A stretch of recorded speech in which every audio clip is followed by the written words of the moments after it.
Buenas tardes, Marga.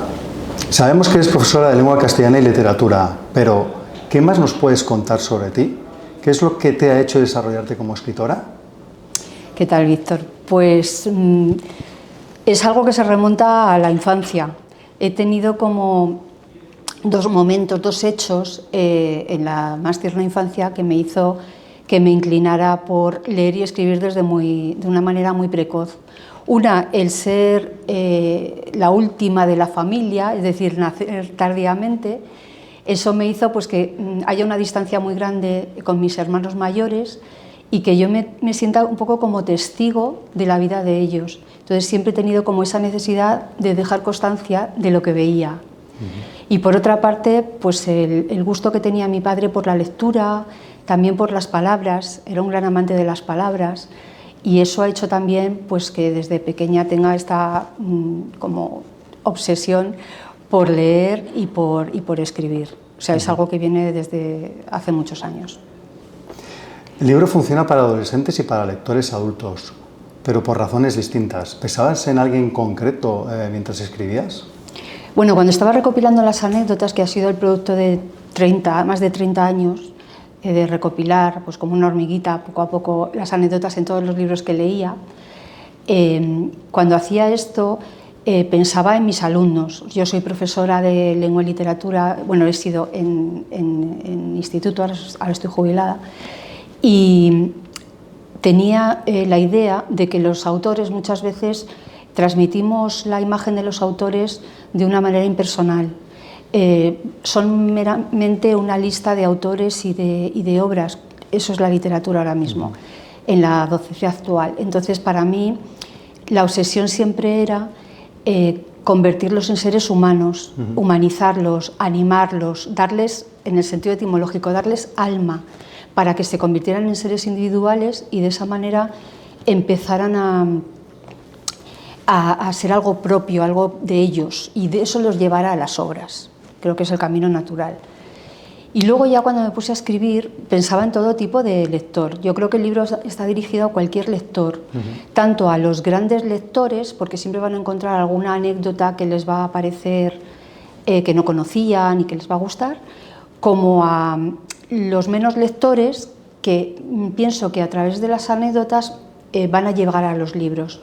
De hecho, ya me lo están transmitiendo los lectores del libro, que el proceso es así, van de la anécdota al libro, al autor, a conocerlo mejor, y siempre he intentado hacerlo de una manera que fuera, por un lado, rigurosa, es decir, que las anécdotas no sean superficiales, sino que lleven algo más implícito, y por otro lado, que sea dinámico, que el libro sea dinámico y apetezca leerlo, que es como me gustan a mí los libros, que me atrapen desde el principio. ¿Hay alguna anécdota que hayas contado muchas veces en clase y que siempre funcione sin excepción? Anécdotas y vidas enteras, biografías, ¿no? Muchas veces pues dedicaba tiempo a escribir, a contar la biografía pues, de autores, por ejemplo, del Siglo de Oro, como de Cervantes, de Lope de Vega, de Quevedo, que tenían una vida llena de aventuras, de lances, de encarcelamientos, y esto siempre atrapaba a los alumnos. Y luego ya anécdotas concretas, pues por ejemplo, cómo se perdieron las rimas de Bécquer en un incendio y él tuvo que volver a escribirlas de cabeza, de lo que se acordaba, o por ejemplo, cómo se gestó Frankenstein de Mary Shelley. Bueno, siempre hay anécdotas que permiten atrapar al lector y llevarlo a la obra, que es la idea. El prólogo avisa de que muchas anécdotas viven entre la leyenda y el testimonio verificado. ¿Cómo decides quedarte con una historia cuando no puedes confirmarla del todo? Bueno, todas las anécdotas están basadas en fuentes, yo creo que bastante fiables. En el caso de que haya alguna fuente que no sea tan fiable, o me lo parezca a mí, el criterio siempre ha sido que sea una buena historia, que esté bien contada. ¿No? Si no è vero, è ben trovato, lo que se dice en literatura, ¿no? Nos importa las historias, pero siempre indicando que no es de fiar o que no sabemos si hay una parte fantasiosa y otra real, porque también puede ocurrir. Empiezas por las despedidas, que es un comienzo poco convencional. ¿Por qué esta decisión? Pues en principio porque las despedidas son bastante sustanciosas, o sea, hay anécdotas que son muy graciosas, otras que son muy conmovedoras, y yo creo que esto da el tono del libro. El libro pretende ser, por un lado, conmovedor, triste a veces, melancólico, pero también divertido, está lleno de chanzas, de bromas. Entonces me pareció que daba el tono. Aparte, me llamó mucho la atención la cantidad de anécdotas que hay sobre despedidas. Y pensando en ello, pues llegué a la conclusión de que, claro, si hemos ido pues, a tanatorios, a funerales, pues vemos que siempre la pregunta que se le hace a la persona que está cercana al fallecido es ¿cómo es que ha muerto? ¿De qué murió? Si yo ayer hablé con él. Es muy curioso porque la vida es siempre dinámica, siempre ocurren los hechos en un momento dado, algo que no había ocurrido. Y sin embargo con la muerte nos cuesta entender eso, nos cuesta reconocer que va a llegar de repente y que siempre nos va a sorprender. Entonces esto también yo creo que le da bastante verosimilitud a las despedidas, a las anécdotas, porque seguramente serán ciertas. Hombre, en algunas siempre a lo mejor ha fabulado algo el que lo cuenta, pero normalmente están basadas en la realidad, porque eso pues se anota, es curioso, sabemos que tenemos que guardarlo, ¿no? que dejar testimonio de ello. Entonces me parece un capítulo interesante. ¿Cómo surgió la colaboración con Gonzalo Martín García y qué añaden las ilustraciones a un libro que ya de por sí está lleno de imágenes custodiadas con palabras? Sí, bueno, yo le pedí a Gonzalo que, aunque no es ilustrador profesional, pero él es muy creativo, yo sabía que dibujaba muy bien, y le pedí que hiciera la cubierta del libro. Creo que la cubierta está muy bien porque resume muy bien lo que es el contenido del libro. Son pues, imágenes de algunos de los escritores que luego están dentro del libro. Y luego él se animó y decidió hacer una ilustración para cada capítulo. Y me pareció muy bien, me pareció genial, porque es una forma de cumplir una función que por otro lado tienen también las citas. Es como incitar a la lectura, como animar, como anticipar de qué va a ir cada capítulo. Entonces creo que no sobran, que realmente no son reiterativas, sino que son más bien eso, como una invitación, como el aperitivo. El capítulo de persecuciones y exilios es el más duro del libro. ¿Fue difícil escribirlo?